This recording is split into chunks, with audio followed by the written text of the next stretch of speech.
Alrighty, welcome back to another episode of the Lookout Podcast. We just got done with the Ravalli County Parade, and I got these fine gentlemen to join me in the parade. I have fire legends Bill Miller and Rene Eustace, and it was awesome because we got to go through the parade just a minute ago, and thank you guys for joining me. But had these two beautiful fellas in the Airstream throwing candy out while me and the rest of the family were in the truck. It was awesome. Thank you so much for joining me, guys. I appreciate you. Yeah. Thanks for having us. Yeah, we enjoy it. Yeah. A lot of fun. Yeah, appreciate it. And then, so for folks tuning in, this episode is mostly to highlight Bill and his fire career. And Rene got a chance to fight fire with Bill for quite a while. So Rene came on to co-host. And I guess, we'll just kick it off there, Bill, if you want to kind of talk about like how you got into fire. And because you're not from Montana originally, right? No, I'm originally from Kalamazoo, Michigan. Oh, really? Yeah. Michigan guy. Yeah. Is that, so I'm not real familiar with Michigan. Is that, because there's like, do you know what people talk about if you're on the Upper Peninsula, you're Yooper, and then... Yeah. Are you a Yooper then, or? Nope. No. We're right at the bottom of Michigan, Kalamazoo, and it's right by the border there. So it's but it's a pretty good sized town. Yeah. Graduating class that I graduated from was 800 seniors, so it was That's pretty good size, especially back then, man. Yeah. Holy cow. Yeah. My graduating class, I think we started with like 50, and I think maybe a little over 50. I can't remember, but I want to say we graduated with 45, but I'm not sure. It's been a minute. So how'd you end up in the wildland world? How'd you end up out here? Well, I when I graduated from high school, my adventure sort of started there. I didn't know what I wanted to do, so I took off that we graduated and got done at 10 o'clock at night, and the next morning, 3 of us that graduated there, we headed out for Fairbanks, Alaska, and going through Montana, and so it was just something, I don't know, most of the family... What did you guys drive, Bill? Yeah. We had a 1958 Chevy station wagon. Whoa, man. Yeah, we're heading out with Did it feel like a gamble, or were you guys pretty confident that I was going to make it? Oh, yeah. Yeah, confident? Especially young. You're like, we had it all set up, and we'd planned for it and had everything. It wasn't really that old then, because when you graduated from high school, it was what, 1960? 1960. Oh, yeah, 2-year-old. Yeah. Oh, all right. It was actually a pretty new car. Yeah. Reliable, ready to go. Yeah. So we headed out from there, and we went through the Missoula, we left there and headed out towards Montana there, and we did get to Missoula, but we didn't stop. We just went up through Glacier Park, and then from there we went up through Canada, and really had a good trip up and got to Fairbanks, and we were going up actually to work, but the 2 fellows I was with never did work, so I was probably the only one that worked there. So. Oh, really? They changed their mind when they got up there or something? What's that? They changed their mind when they got up there? Yeah, they just said, we went to Esther. We set up a tent camp out there. So we lived in a tent right by the gold dredge in Esther that was still operating 24 hours a day. Oh. And so we made camp there, and then I looked around for work, and finally there was a nursery in town, Northern Lights Nursery, and I went and talked with them. They hired me right away, and I was making $5 an hour, which is pretty good pay. Yeah. So we were basically working on the crew on the base, digging trees out in the backwoods and bringing them in and transplanting them at Fort Wainwright, for decorating the base there. So, gotcha. Yeah. So, and then we did put the lawn in on the Chamber of Commerce building in Fairbanks that summer, and so cool. We're up there seeing the dirt on top of the roof, and that was the Chamber of Commerce. On top of the roof? Yeah. Oh, really? Yeah.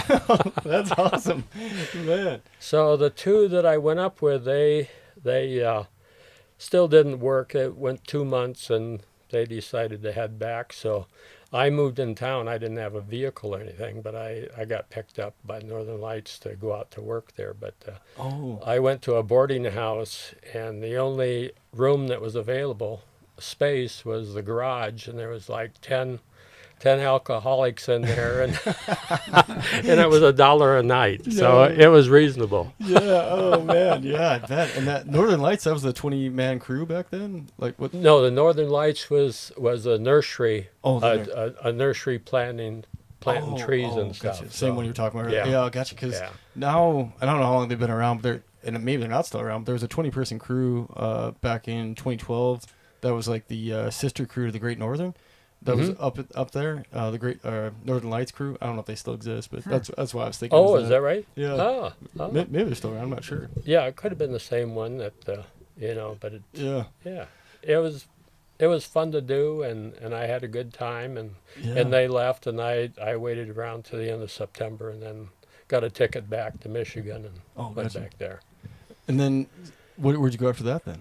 Well, then I didn't know quite what to do, but I had an uncle that worked for the Great Northern, and he had a college degree, and he wanted me to go to college, and I wasn't planning on college. I was terrible in math, and I didn't know any foreign language and anything like that. So he put me on the train, Great Northern train, in New Year's Day of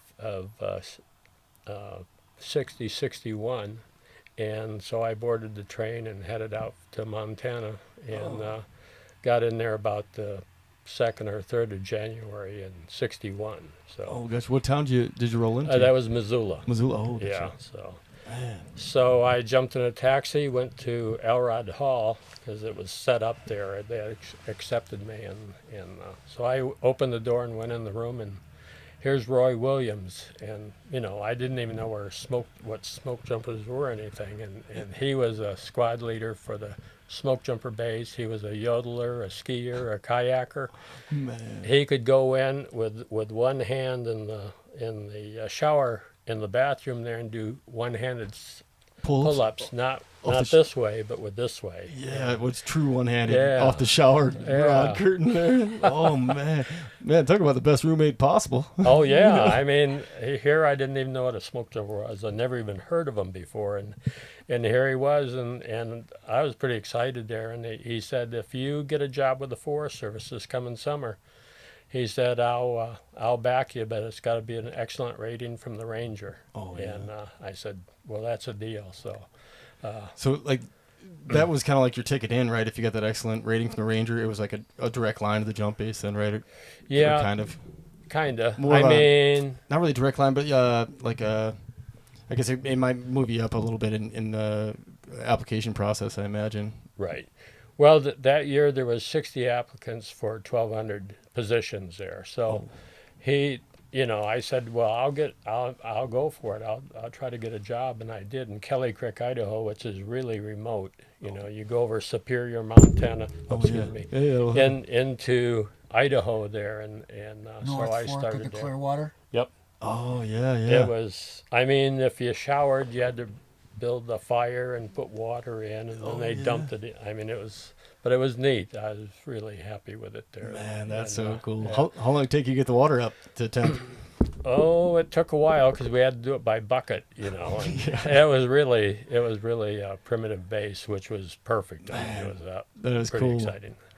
So I started there as a smoke chaser. So we had an FMO, and he did the training for us, So smoke chasers basically we just went out and fought fire. So so and a great name. Smoke Chase is an awesome name. Yeah. So we had a lot of fun there starting off, and one of the stories there after he got us trained there was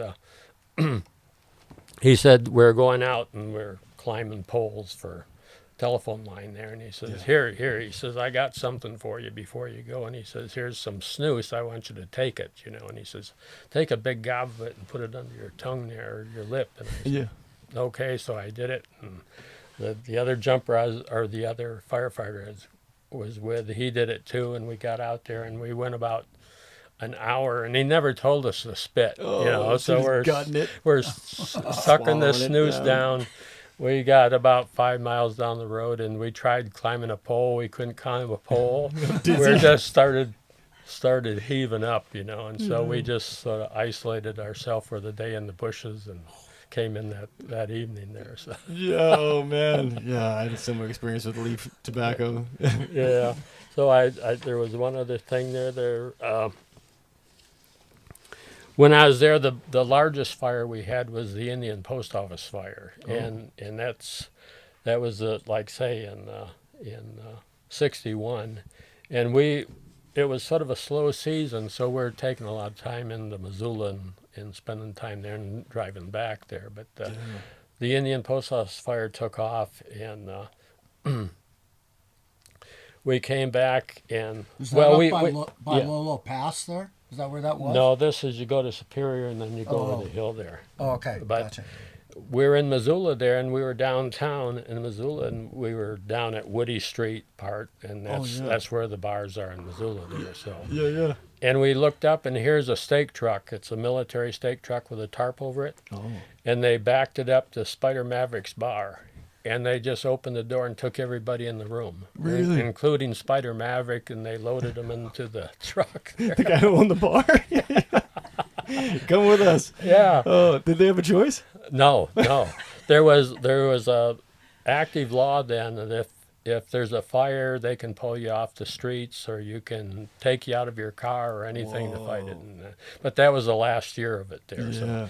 So we left that same day and got up there and got to the fire. And the next morning, here was Spider Maverick and his crew. They were fixing breakfast. They had a water tank of baked beans and eggs and ham and man, that sounds like a good spread. Yeah, it was pretty neat, pretty interesting there that they could do that even. I didn't know they could just come in and grab you and pull you out. But then they'd be happy enough to make breakfast the next day. Yeah, but even before that, when I made the first fire, the only issue, anything that was dealing with equipment for fighting fire, the only thing I had was a hard hat. That's the only thing. Really? So just jeans and... Yeah. So the first two-manner four of us went first fire I was on, I had Levi's, a dress shirt, short sleeve, and a hard hat. Really? We're coming up out of a steep area after we fought that fire there, so it was. No fire clothes yet. No fire clothes. Yeah, nothing. No. What was your footwear like? Just boots we had. I mean, they were. I will bring it later there when the whites came out, but there's a chicken skins they were called. Alaska used that term a lot because. The regular whites were expensive, and they were hard to run in, really difficult to run in. Yeah. So we'd go down and buy a real cheap pair of $40 boots, and those we called Alaska chicken skins. We did all our running in those. Oh, really? Yeah. Man. And then we kept our whites for, reserve. Yeah. But it ended up costing me. One time I made a jump. We were storm following, so. Thanks, Kathy. Oh no, I won't get that far yet because we're still. In the 60s. Yeah. Thanks. Yeah, I gotta watch your whistle while you're doing this. Is why I learned my lesson in the early days of podcasting. Have something to drink on. But the chicken skin, I got a quick question about that. Did it have a heel on it? The chicken skin boot? No. No, it was Sears or just a cheap pair of boots, and basically they got them for running. Yeah. BLM wasn't so detrimental. Like in Missoula, when we go into our training, we had to wear our whites, for the running. But once we got up to Alaska, chicken skins were okay. But it did cost me an ankle. The chicken skins when I started jumping later on. I bet. Yeah. So on. When I got accepted, Roy Williams, when I was telling you about, I got back from the Clearwater over there on Idaho, and the ranger gave me an excellent recommendation, and so did Roy to the jumpers. So nice. I was accepted in the beginning of '62. But I hadn't done too much to stay in shape, and I was really worried about the PT because I'd heard a lot of rumors about how jumpers were even related with the military on some of the maneuvers and training they did. Yeah, so, obstacle course and stuff, right? So I went down to the Montana Grizzly field office there, and I went in and talked to the coach for the Montana Grizzlies spring football, which is about 3 weeks, training, and then they had a scrimmage. So I asked the coach there, and I said, is there a chance I could go out and try to get in condition a little better for jumping? And he looked over at his assistant and had a big smile on his face. He says, "Yeah, we'll take you." Yes. So were you going to college then at the U of M? Yeah, I was going to college. So. Yes, they brought you out of the team for spring training? What's that? So they brought you on the team for spring training then? Oh, yeah. I was right. Yeah, I had all the pads and everything worked out. And I was about 165 pounds. And I was playing a tackle position though. So, Oh, that's tiny. Yeah, That's yeah. tiny for a tackle. I thought they put you at safety or corner. Yeah. So the training went about 2 hours a day training, and then every other day you had to jog up to the M for 3 weeks there. So Oh man. after the first week and 2 hours training and getting beat up, I was in pretty rough shape there, but it was getting me in shape pretty good there. So I Yeah. appreciated that, and then just after I finished up with the football there, we had our partying, and I got to watch the scrimmage. I didn't play, of course, there, but Smart, so you didn't yeah, get injured. Yeah. so I was ready to go to the jumper training, and that went really well. I didn't physically, that helped me a lot to just build my confidence and Yeah. morale there too. So And probably a little bit of resiliency too, because you're probably getting some impacts on the field, and then so like the impact of the parachuting and all that probably yeah. really helped to build up that kind of resiliency and that toughness. Yep. So Rene told me during your time they still had the backbreaker or the back. it was the torture rack. torture rack. Yeah. Torture rack. And in the Smokejumper magazine, that one of the jumpers there was describing the torture rack, and they just phased it out because it was really pretty damaging to your body what they were doing to you. So they said no one objected to getting rid of this torture rack. Yeah. So there. So like for folks who don't know, your ankles are strapped in, and then you lean way back, like arch way over, backwards. Yeah. And then up for a fixed amount of time then, or? It wasn't an amount of time, it was a number of bends you did, like So like reps 15 or 20. back and forth. Yeah, forth. Oh man. So your feet are planted, like say in a deal, and then you're just backing up, and you're backing up to your head touches the ground, and then you come forward. I don't know if my body can do that, Bill. I mean, maybe after a while, but I don't know. Yeah. A neat movie, Walt Disney made it in '61. Just before I started, it was a movie about a lookout that became a fire called Jeremiah. Yes. Yeah, have you ever seen it? Never seen it, but I've seen the intro. I've got it on DVD. Oh, well, Yeah. movie I'll night. let you borrow it. Yeah. And it covers all that. I think the training too. Yeah, I wasn't think it? so. Yeah. I think Oh, so. really? Yeah, Oh, so very it's, cool. it's good. Anybody who wanted to look at it, you can actually get it, in online or something. Yeah, too, because same way. usually those older movies, you can just search them on YouTube and pull them up for free or with ads. So maybe I'll have to check it Yeah. out maybe this evening. Yeah.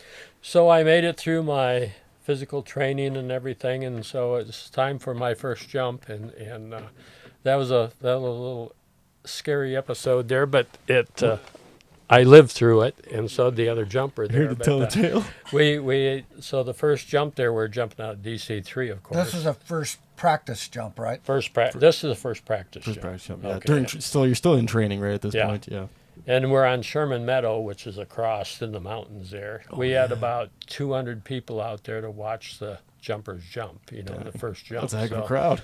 So I'm in a DC3, and we're sort of the front of the line there, and I'm in the front stick out of three. There's three on the stick, and another jumper right behind me. So he was down on his knees, and when you slap their leg, you go, and then the rest of you're supposed to pause and wait. And so he slapped my leg, and I went out the door, and right away he piggybacked me. He never counted. He just went right onto my chute. And so my chute opened up, and then his opened up, but mine billowed out, but his didn't. So I looked up, and here he is walking down the side of my chute. No. with just coming down there, and so he comes down and he weaves in between my lines. Whoa. So when about 15, 20 seconds after my chute opened, I looked up and his feet were about like here from me. Yeah. And so you got two parachutes, mine's open and his is collapsed on the side, and he's walking down my chute. then his chute catches air, so mine collapses. Oh. And this goes about 4 times before we get to the ground there. But What a ride. so it's going back and forth, and then I look down, we're coming right in a deuce and a half. There's 200 people there around this truck, and here's a deuce and a half, and we're coming right for it. And I said, if things don't work, this could be the end. The first jump, the last jump. Yeah.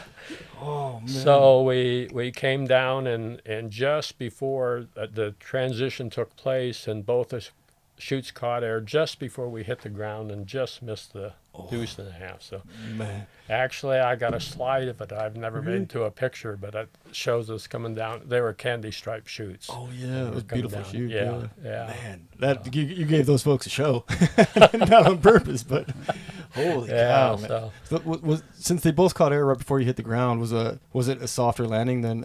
Yeah, it actually was. Yeah. I thought we were going to hit really hard. Yeah. I thought, well, we could break some bones, or if we hit the truck or something like that, but we just missed the truck by probably 10, 15 feet. And, because I mean, one person you're getting about as much weight as you want under one of those candy stripes, and then 2 full, full adults underneath that sucker, full grown men.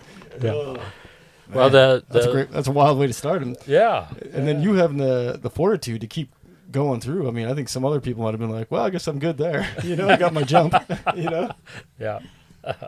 So the second to the 7th jump went really good. Okay. And so then what I would go to, then I'll go to the first, not the first jump, but the first fire jump. So the practice jumps after that went pretty good. So then I got the first fire jump. So it's a 2-manner into the bob, and the travel there, which is the older model plane there, and we were in it going in and looked down, and the fire was in a little snag patch and rocks below it and everything, and it was a little spooky, just your second jump, and the first one didn't go 100%. I got a little bit of nerves going. Yeah. So we go and we bail out, and as soon as I bail out, I looked up and I got line overs. It's just splitting my chute, so I just pulled my reserve, and that cut out any type of steering the chutes. So I came down, and as I got closer, I thought, wow, this is not good. These were big snags. These were 70 foot in the air there, and I came down and I landed right in the top, and the trees started rocking back and forth, and I just pray in there that it stabilize here, and finally it did. So the jumper below me there, he had a camera and took a picture of him in a snag too. Yeah. Well, then they saw that that I treed up and everything, so they dropped the cross set. So so we cut one tree that's went into 2 other trees, and so it just shredded the parachute, and that's called the major. Called the major, if you're a rigger and you destroy a chute, that's called a major. Usually they don't fix those. No, that one's retired. Yeah. So we finished that jump and got out all right, and everything went pretty good. So and besides the start of the jump, it probably beautiful area in the bob, right? Oh, it was. What a way to start. It was a little scary there that the rocks were down there, because I did a rescue jump later, about 6 years later, over in Washington there, and it was all rocks where the guy had appendicitis, and we went in and we came down, no ground at all, just rocks, and I whacked my arrow bow, and it took about 20 years for that to finally go away. Oh man. Yeah. But so then another fire, the second fire there was, we're still trying to find the original name. It was in the Salmon River. I think it was the Corn Creek, but we haven't found the information on it. But they jumped nothing was going on, so they jumped about 40 to 50 jumpers on it, on the salmon. That is amazing. Just to get them away from the base there. Yeah, get them some action.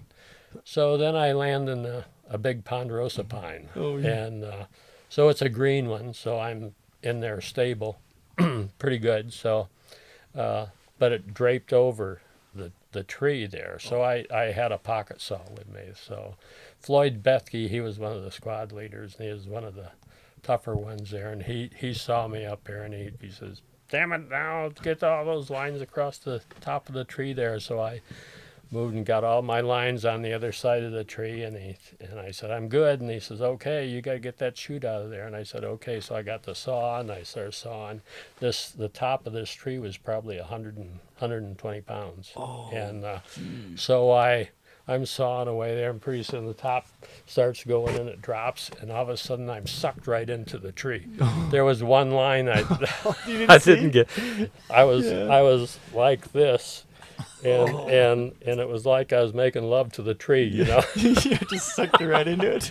So I can't move because this line's there. So finally, after about 20 minutes of working, I can finally get my knife out of my knife on the reserve, the top of the reserve, and then I just was going like this, working up, and finally, and Lloyd's just furious down there screaming at me, and I finally get up there and I get it and pop it, and the whole tree, top goes down, and 120 pounds, and those lines are so thin, man. Like that had to be a lot of pressure in one spot of your body, like your top of your torso. Yeah, that'd be painful, man. Yeah, it was a prelude to Arden Davis. You probably heard about Arden up in Alaska. He died.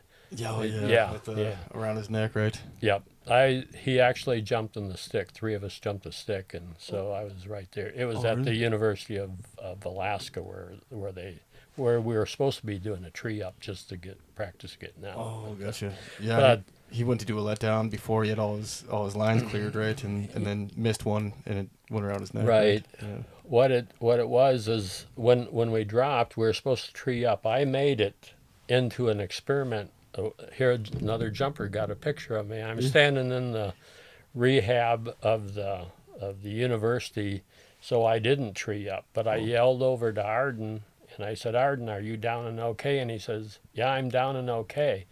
And then I yelled to the other jumper down below me. That was a 3-man stick, and he said, "Yeah." He says, "I'll be up in a little bit." And I said, "Okay." So I was undressing, getting out of my suit and everything, and he was down getting out of his, and so he came up finally, and we got up there and says, "Arden, are you okay?"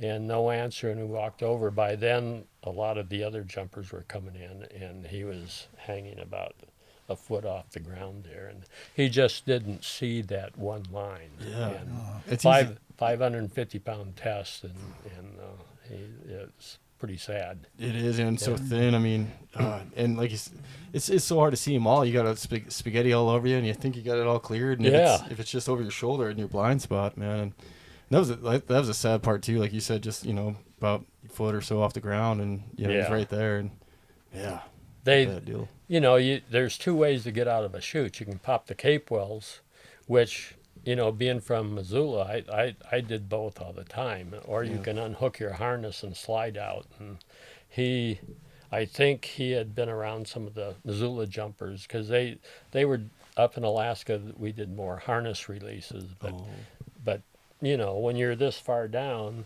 and you think you're almost on the ground, he thought he was fine, so he just popped his cape wells, and it was not enough slack to get him to the ground. So it was pretty sad. Yeah, being such a thin line, I mean, it probably cut his air supply off really quick. So even being probably a very strong person, like most smoke jumpers are, you couldn't pull yourself out of it because your wind is cut off like that, and your energy, all your strength is just getting zapped instantly because of that thin cord cutting off your wind. Your oxygen supply, I guess.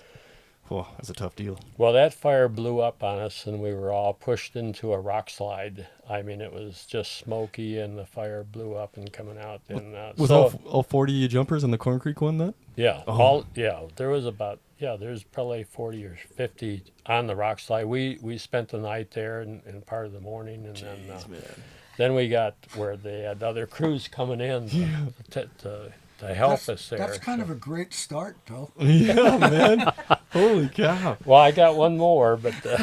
yeah. Well, I got to ask you real quick, too. How many plane loads, then? Because you had the DC-3 that fit... I think they were rotating them in because with the DC-3s out of Missoula, just to get them away from the base, because it's the only fire. So I think it was like 4 or 5 loads they dropped in there. That'd be cool to see. Yeah. Holy cow, man! I've never seen anything like that. But that fire blew up, and then we got it sort of where we could be relieved. So we headed down to the Salmon River there, where they're going to pick us up. And so we get down there. We'd been fighting the fire for 4 or 5 days. We're pretty dirty, so we all stripped down, and half of us were on shore and half of us were in the river. And what they'd done is they'd ordered 5 jet boats to come up and pick us up. Yes. And the jet boats, they decided to bring their wives with them. So here they come up, they're pulling up, and all the jumpers are out there naked, diving off the rocks, and in their birthday suits. Yeah, and they didn't really care that much, Yeah, so, totally. They've probably seen it before, especially on the river. It probably happens quite a bit. I mean, not 40 jumpers. Oh yeah. Then there was one other. Well, that was the 2 jumpers there, or 2 jumps there, and then we went on some project work. Actually, the project work was a little before the 2 fires. Oh, gotcha. But what they did is some government people decided that they needed to put helispots in wilderness areas. Ooh. And so that was the new policy, that to help protect the wilderness would build helispots, and then they could get to these fires really quick. Yeah. Well, the only thing they didn't realize is if you put helispots in wilderness areas, you've destroyed the wilderness area, because Yeah, it's not natural anymore like it's supposed to be. Yeah. But so what they did is they were going with this philosophy that we'll build helispots. So we load the DC-3s again, the DC-3, and we start into the Bob, and Lee Peppard was a jumper out of Missoula, same year, 62. Oh, yeah. So here we're going over, and I'd first time even seeing the wilderness, and we're looking out the window, and God, that's a wall. That's a huge wall. It's the China Wall in the Bob Marshall. Yeah, it's something to see, isn't it? Oh, it was fantastic, Yeah. But we circled around there, and where they wanted the spot was right on the edge of the Bob Marshall, where it, right where the helicopter could come up land. They did, but it wasn't that scary. But if there was a huge wind change, we dropped back probably 200-300 yards from the edge of the wall and made our jump, and it was so high up there was no trees, so we they gave us paint, and we painted the rocks and put a flag up and numbered it. And is it right on top of the wall then? Right on top of the Chinese wall? Oh, yeah. That's a cool experience. Holy cow. I think I got a picture of that, of Lee Peppard up there that was up there. So then they brought a helicopter up and flew us to Benchmark. Oh. And from Benchmark, they took us to Missoula, and then from Missoula we went into Wisdom. Oh. And now we were going to continue making helispots. So they gave us a packer and 2 horses, or 2 mules, and we would go. He would go ahead and make the camp, and then we'd build the helispot and go on and do it. So. Man, that's a cool project. Yeah. So Steel Creek is a little cabin outside of Wisdom. It's a Forest Service cabin. Oh. Frank Sanders, did you hear of Frank? No, I'm not familiar with Frank. Yeah, he was a squad leader. He was, I've read stuff in the deal. He is actually our tax accountant too. He was really? One of the jumpers. But man, jack of all trades. Yeah. But Steel Creek had a log cabin, and if you stayed in the cabin with the floor, you wouldn't get your per diem, they gave you. Yeah. But if you stayed in a tent outside, then you qualified. You got about $15 a night for staying outside. Yeah, I'd stay outside. So we're outside in our tent at about 9 or about 10 in the evening, and we're getting to sleep, and we hear bam, bam, bam, and Frank and we go running in there. We didn't know what happened to Frank. We opened the door, and he had another jumper in there too, and it was full of pack rats. Oh, so they blasting them? Yeah, what he had his whites there next to him in his socks, and he was sleeping there, and he heard something going on, and he looked down, and the socks were gone. Oh, no. Pack rat stole He's got a flashlight, and he's shooting holes in the ceiling. Trying to get the pack rats. Oh, that is awesome. Oh, man, a pack rat can be such a pain, man.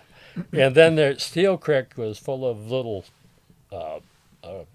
brook trout, cutthroat trout. So for dinner, we ate a lot of trout because we even saved more money on per diem when we were eating fish instead of buying food there. Man, that's a good deal. That's a really good deal. Yeah. Man. So we did that. We did that we built. Mystic Lake was one of them. First one we went to with the mules there, and it had fish. It was good fishing. I caught a lot of fish, and we had a lot to eat there. So yeah, man, that sounds nice. Even the name Mystic Lake, that sounds wonderful. So after that, we built about 4 more, and then all of a sudden there was a big halt to the for the helipspots. They realized that was a huge error what they were doing. It's not a wilderness if you got helipspots. No, putting holes in the natural area. Yeah. So I ended up finishing the season. I had probably about 14 jumps, and then when I was in Wisdom, they flew over a beach, Twin Beach there, and we did another practice jump over there right on the Wisdom Airport. Oh, cool. So that was neat. Yeah. That's really neat. But one thing I wanted to say is in '62, it was the last year they had them, was the TBMs. They were retardant planes. They were the big Navy planes. Oh.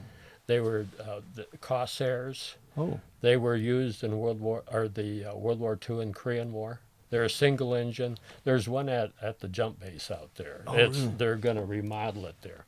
Oh. But they were on the carriers, and their wings were folded. Oh. And there was 3 of them right across from the jump base in Missoula.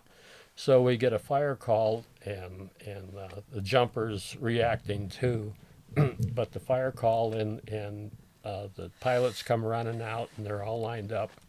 Whoa. And they get in they climb into their planes and turn the switch, and they get coughing and smoke's billowing out, and the fire's coming out of the engines. And it's just the coolest. I mean, it's just an adrenaline rush just watching them and seeing them being there at that time. Yeah. And then one would take off, and its wings would fold out, and then the other one would follow it, and they had 3 at the base there. Whoa. That they used all the time. And it's like the DC too, like in the morning when they're starting it up, they're coughing and spitting and everything else. I mean, it was just fantastic watching those big planes. Yeah, those radial engines sound so good, man. I got lucky. Did you get a chance to go on Miss Montana for the reunion? Yeah. Oh man, that's the only radial plane I've ever been in, and it was awesome. Oh yeah. Man. Yeah, that was the one that dropped the ones over Man Gulch. Remember that? Yeah, you're right. Yeah, I actually got my grandson to go. Really? He went with me, and then Orlando Rodriguez, he was in the hot shot crew. His wife went up with us too. She got to go with us too. So it was very cool. We flew up. Yeah, you flew up the Bitterroot. I think they're all up the Bitterroot and then came back. Oh yeah, that's awesome. Yeah, I got to take my older brother too, and he'd never been in a DC-3, so yeah. But I'd only been the turboprop one, the last one that the jumpers had out of Missoula. And luckily I got a few jumps out of it, but I'd never been in the radial like a Miss Montana, so that was a great experience. Yeah, that was a lot of fun there. We really enjoyed that. So I think that's pretty much figured out. Let's see. Yeah, a few things I just put down there. In '62 was the first time I saw a Nomex shirt. The jumpers started wearing an orange Nomex shirt. They first Homelight saws, small saws that the jumpers started using for jumping, and then the white boots. I was looking, I got on my phone there. White boots in 1962 were $100 a pair, and I thought that was a lot. Who can afford the pair of a pair of boots at $100? And I looked up White Boot Company and the Smokejumper. The Smokejumper white boot. $750. $750 $750 for a Smokejumper boot. Yeah, who can afford that too? Yeah. Right? Holy cow! Yeah. When I started, I think they were $400 was like for the base model white I think it was about what it was. Even then, I was like, I was a GS3. I was like, I'm never gonna have a white. You know, I always wanted one, but I never did get one.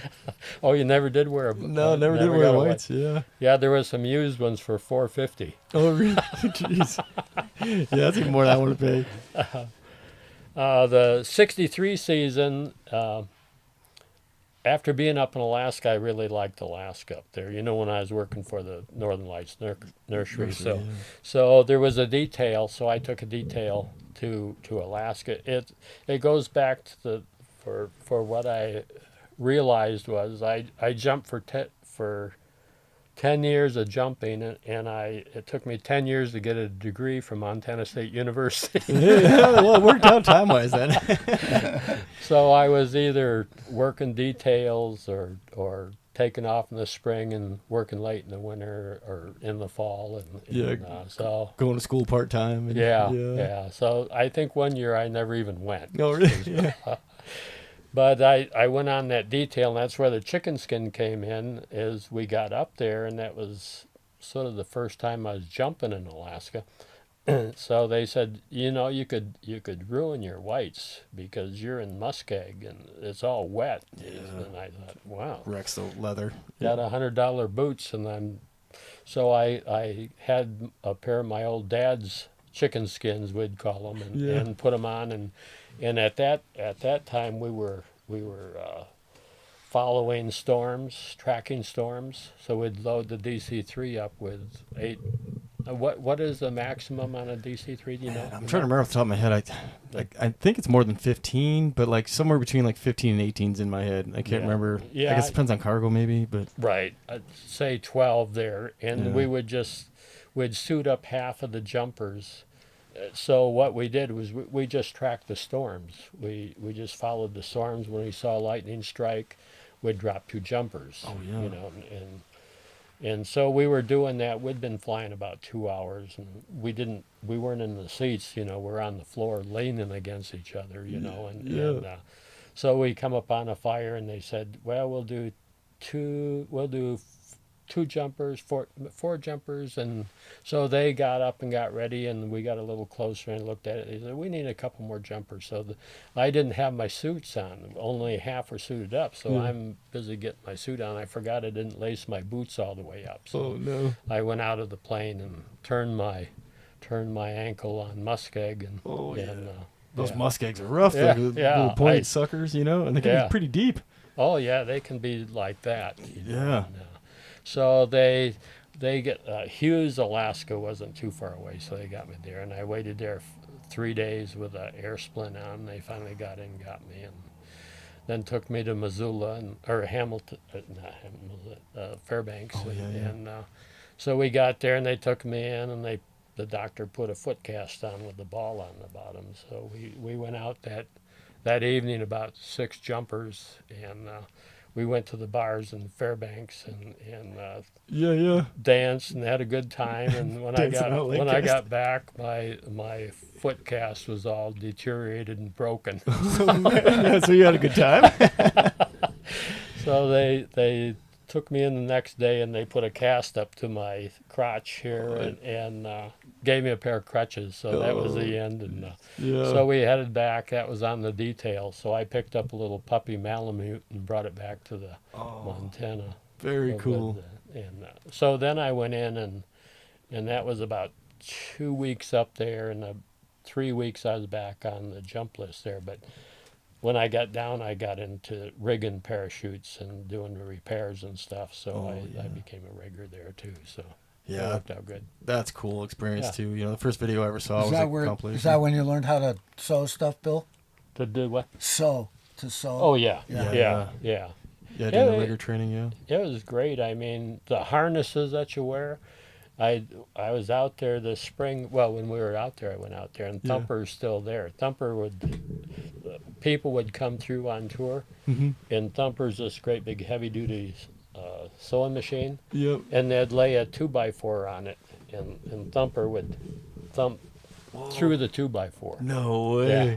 It's still out there. It's a great big heavy machine. Cool. So that's how they did all that heavy webbing on the harnesses. So basically, the jumpers made all the suits and all the stuff that went with it. So yeah, I got a chance to do a little bit of that as well, and help make some of the reserve containers and then the PG bags and stuff like that. You know, some more basic stuff. And one time I think I was helping with the harnesses, and I just was not at the same speed as everybody else, or I just kept messing up. So finally I got demoted all the way down to hot knife. So I was just cutting everything for everybody because they're like, "You're slowing us down, man." Yeah, so because of his connection with the Missoula jumpers, when Bill was running our crew in '85, they gave us one of the sewing machines that they were going to replace. Oh, yeah, and brought it down. We brought it down to Darby, and since Bill knew how to sew and Sister Sandy was really good too, we could repair a lot of our own equipment and stuff because of these guys' skills doing that. That's huge. And make specialty bags for carrying hose or other supplies and stuff. It worked out really neat. Oh, that's awesome. Yeah, that's a huge benefit. Yeah, it was. Yeah, I mean, it fit right in with down there, and the jump base there. They were more than happy to help you out in any way you can. You know? Totally. Because even when I was at the jump base, a lot of districts were sending us their Nomex, packs, all these things that need repair. So we keep us busy in the winter. But if they can farm that out to their someone on their own crew, that saves a lot of work for the jumpers. Yep. Yeah. So we. With Vietnam going on and that, we were getting a lot of parachutes back, and we would change them into cargo chutes too. So yeah. Oh, I forgot to ask you, Bill. Were there some silk parachutes hanging around when you first started then? Yeah, I think there was. They weren't jumping them, but I'd seen them. Not the mains. The old chutes there. We still had a few cargo ones that were silk when I was there, and it was really cool. Yeah, I was like, man, this is awesome. You could tell too because you mess with the nylon ones all day, and then you go to grab pack one of the cargo chutes, and you're like, oh, it's a little different, It was really cool. Yeah, that was good. Yep. That winter after I took the puppy back and everything, I needed a job in the fall and in the winter, so there was a logging company up the Bitterroot there. I thought, well, I'll go see if I can saw. So I went up there and I got hired as a sawyer, and I thought, well, this isn't too bad. I might just skip a season at jumping and just log. So this was a Jippo outfit, and the Jippos aren't the high quality there, and so I started sawing there, and then after I was with these sawyers for a couple bit, I noticed something on this sawyer's neck, and he pulled it down, and it was a kickback from a saw, and it put about a 6-inch scar down there where he'd cut himself, and then after I worked around the other sawyer, he had 2 fingers missing. Oh no! So I ordered a ticket back to Alaska that spring. You're like, I've had enough. I want to get back there with all my parts. Yeah. So it was a little scary there with the, because they were a little rough outfit down there. Right. Yeah, running loose and and heavy. There was a second detail in '64 when I was jumping. I detailed again up to Alaska, and we were there. We one of the first jumps we made was a Tundra Fire jump, and as we were circling, getting ready to jump, I noticed a stream running about a mile away from the fire. So I planted that in my head because I always carried a combination fly rod, spin rod in my gear there. Yes. So we get the fire just about out. I mean, it was like 5 acres and it didn't take too much. But sometimes you'll stay there for 3 days because they got to get an aircraft to get out and get you. Alaska's so big there. So. Yeah. But anyway, so I said, I was trying to get one of the other jumpers to go over to the stream. And he said, nah, none of them were too eager to go over. So I just got my rod and hiked over to the creek. And I always did it up in Alaska. If there's a creek there, I'd go down fishing. And so this creek was full. There was a hole about as big as this little area. Oh, nice. 4 great big grayling. And no human had ever been there, and I just picked off all 4 right away. Oh, really? And then I just hung them in a tree. Yeah. So then I'd walk another 20, 30 yards, and there'd be another hole, so I'd catch them. And I did this about 5 or 6 times. I had probably about 15, 18 fish hanging in the trees. Yeah. And I looked up, and there was a sandbar ahead of me.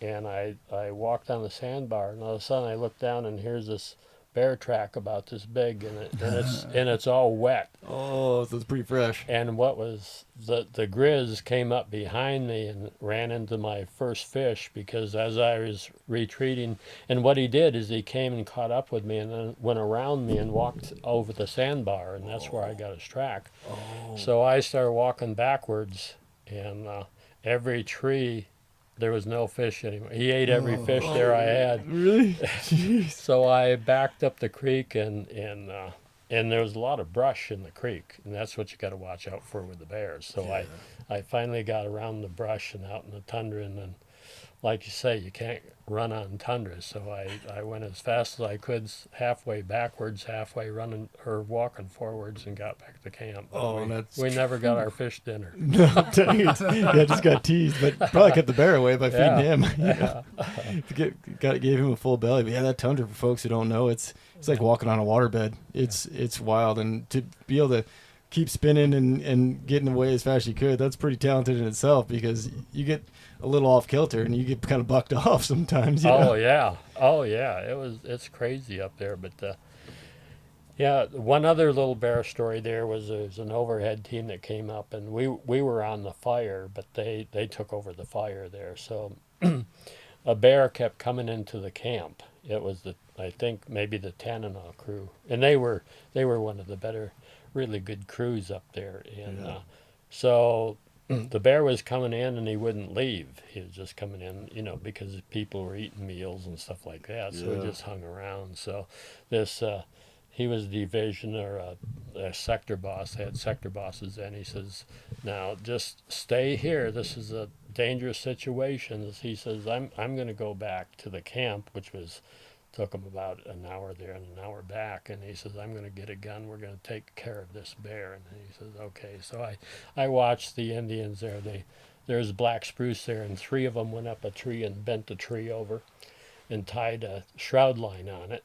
And then you take another stick and you notch it, and then you cut another tree off and notch that one, and then you bring the top one down, it'll hook into that notch. Oh. So then you put another shroud line on that to step back, and then you make another line, a circle. So this tree is bent over and this notch is holding it. Uh-huh.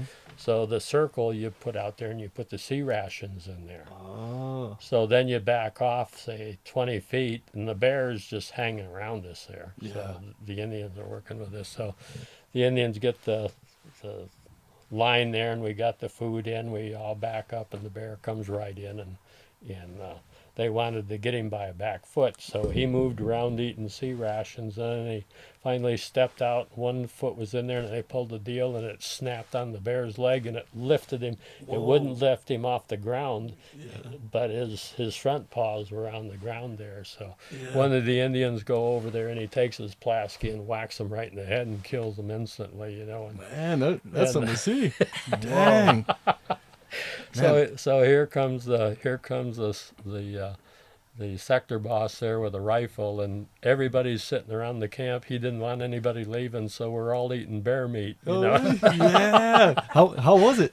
Good. I've heard good things. Yeah. Man, that's pretty cool to see, man. I'd never heard of that before, and for those guys just to be like, it's there every day. They're just like, oh yeah, we'll take care of it. That is awesome.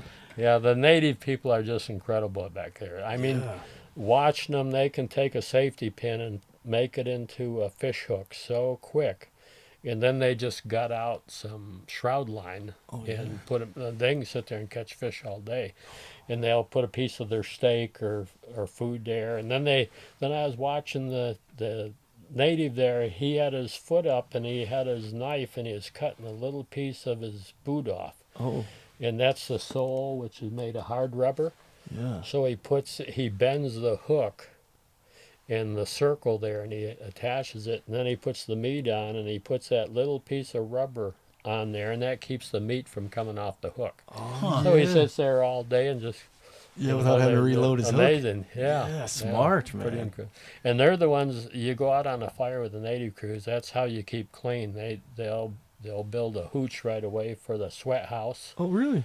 And they love, and they usually do it by a lake or a water source there, and they love to challenge the white guys to see if they can Stay in this hooch. Yeah. Yeah. Well, it's getting super hot. Yeah, so they always, and they build all that stuff for you. Yeah, that is People awesome. up there, they're amazing. How'd you do? Did you get in the hooch and battle it out? Yeah, but they outdid us. See a Indian crew or Eskimo crew up there.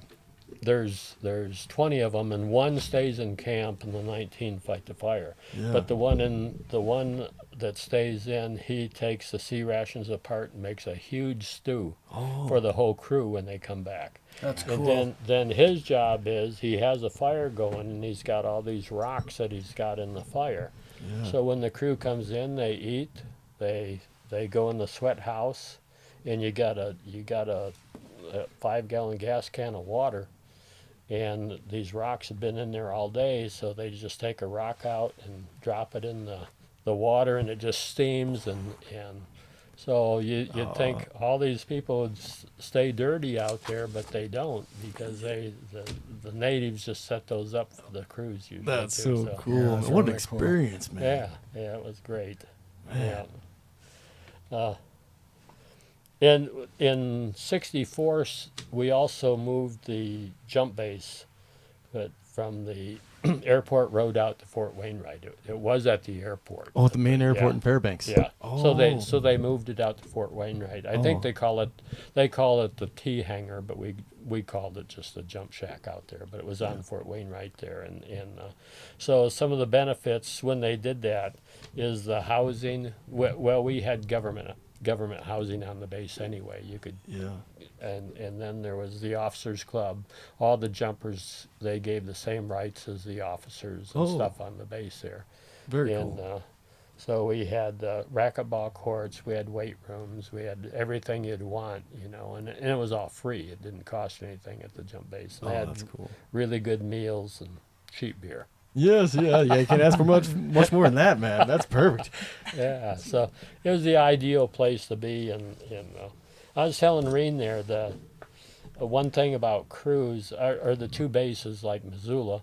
I jumped out of Missoula, and I like Missoula, but if you want to advance your career, in smoke jumping, I jumped for 10 years, and at the end of 10 years, I thought, something's got to change here. I'm still a jumper. Yeah. And so I turned around and started jumping out of Fairbanks, and when before I had the hotshot crew, I was working for Alaska Fire Services, and the first day I taught school for 7 years, and got a year's leave of absence. But I went back up with Alaska Fire Services as a helitech foreman. Oh, nice. And the first time up there, going back, I got 4 classes. I mean, you just promote up the Yes. line there, and there's a term over there. It's called a short team. Did you ever hear of that in Alaska? No. Okay, a short team is you get 4. Basically, there's the 2025 magazine there Oh, yeah. with Walt Venom. Oh, yeah. Basically, if you read it, it's a short team. So the short team is like Walt was the fire boss on that. So he was fire boss operations, then we had communication and supply, and then we had safety. So basically you have 4 on a normal fire that's maybe 5,000 acres or something like that, or it could be any number there. But so you got those 4, and then they give you order 3 crews. So you got 60 people. They give you a 206 helicopter, and you're set to go. Man. And so, and you can reorder. And one of the things they say up in Alaska, if you're gonna order, just double order, because things can go wrong real quick up there. Kind of like a Mark III, like Yeah. 1 is none and 2 is 1. Yeah, Yeah. But so at the time they won't do it now. It was in the early days, which was one of the biggest things. The biggest advantage to fighting fire up there is and I did it all the time. I got every fire I got on a short team, I would take the helicopter and I'd put the crews out, then get front left, and you'd fly the whole day while they're working. Yeah. And you hook the bucket on and you fly with the bucket. So you got your crews down there and your other BLMers on the fire, and you just fly over and say, where do you want the water? Yeah. And their experience, they're one of the four, so Yeah. very, very effective in fighting fire. That sounds awesome. Yeah. Are they still doing it that way? Do you know the short teams? No, exist? they don't. I can't figure out why. They considered you up there. They considered you part of the helicopter crew. Oh, gotcha. You were sort of a member there like that. So Yeah. it was pretty incredible. It seems really efficient too, like a way to combat those bigger fires. Yeah. You got everything you can need in one quick deployable package. Yeah. It's just hard to believe how. And if you look at most of the fires up there, unless they get really really big, where you have a real big team. Yeah. But it was ideal setup for handling most of the fires there. So. Oh, absolutely. And like we were talking earlier, you can do a lot of damage with even just one helicopter in a bucket because there's water everywhere. So you can put so much water on a good sized fire in a very short period of time versus like down here where your water source could be a long ways away. Yeah, that was one thing about Alaska. There, after you fight some of these fires, 2, 3, 4,000 or 100 acres, and you go in and you write up your report and you figure out the cost of what it cost you, it's hardly any money at all. It's like the value of a fire on the tundra, 500 acre fire is only valued at about $100 of actually damage to the deal for fighting the fire. Yeah, the resources that you're trying to protect. Yeah, absolutely.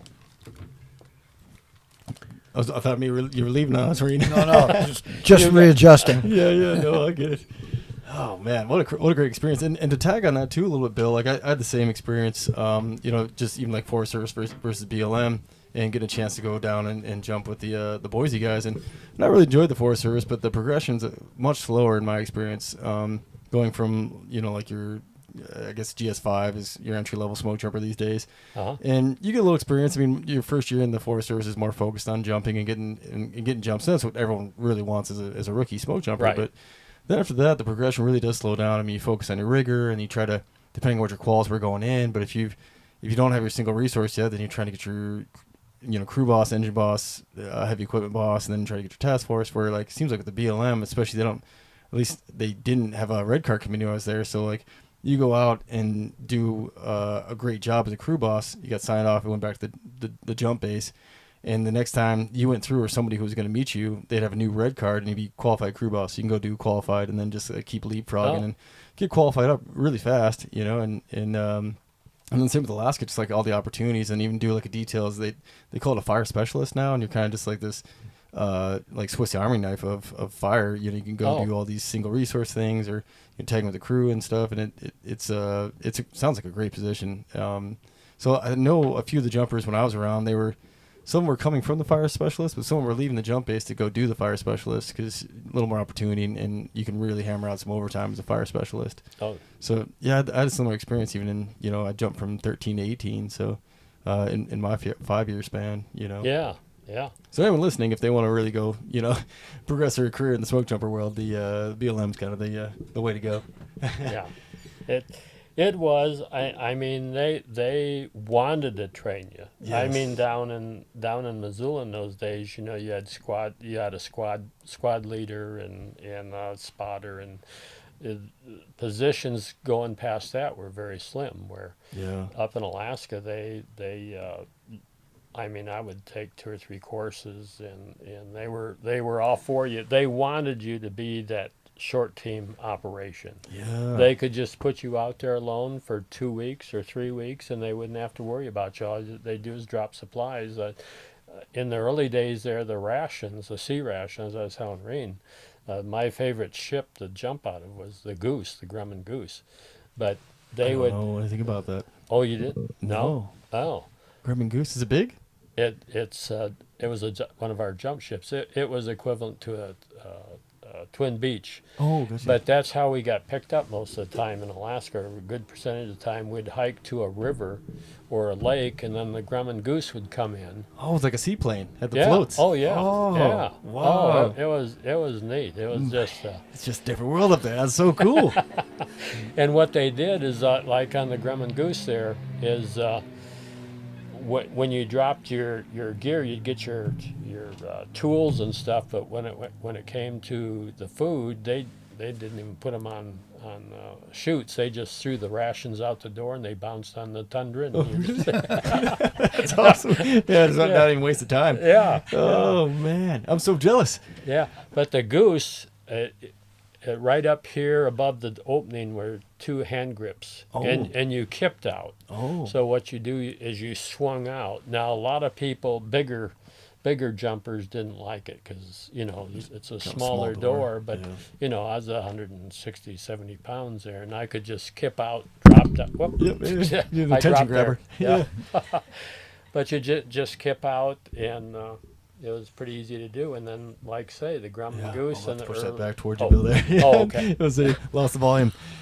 Yeah. So That'd be a the- cool experience though, because you probably get this little float after you kipped Oh. out, right? Oh yeah, Oh, and they can that's pull cool. it right to shore, and you'd it was a fantastic ship there. But I don't know why helicopters. We didn't have many helicopters in the early days of jumping in Alaska, but they came in, and then they sort of took over because they had the bigger ships you could get in and get out of. So the Goose sort of fell behind in its operation. Yeah, there, versatility so. and everything, Yeah. right? Yeah. But usually every year in Fairbanks, the overhead on July 4th always had a fire, and everybody knew it. They'd load Orville Looper and Phil Clark in the overhead, and they'd fly out to a lake and drink beer and catch fish off the wing of the Grumman Goose. Oh, that's so cool, man.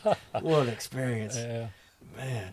Well, But, That's cool. we've been at it for about an hour, and do you have anywhere to be, Kathy? Like, you got to meet up with family or anything? I thought an hour is probably good for you. That's what. Yeah, for me Your too. Yeah. family. yeah, sure. we're Or I Yeah. didn't know if you had more, and I didn't know if you had a place to be. So cool. And like you were saying, we could do part two, and no, I mean I'm fine that we can call it good. And yeah. I figured that was a Yeah. good place to put a pin in it, and do part two a little later on. And yeah. man, I really appreciate you guys coming out. Thank you so Yeah. much, and Oh, thank you you too, bet. Kathy, for being here. Oh yeah, thank Yeah. you. Thanks And- for letting us ride in the Airstream from the parade. That was great. Oh, that was awesome, man! What a cool Yeah. experience. I was trying to get a photo of you guys hanging out and tossing candy. It was cool to see like the kids come up, and I had a few Yeah. people yell at me, "What year?" And I was like, "65." That was cool. Yeah. Yeah, it was awesome. Well, thanks again, fellas. I appreciate you. Okay. Well. Thank you. Thank Yeah, you. yeah, for the next one, and thanks everybody for tuning in. Appreciate you as well. Okay.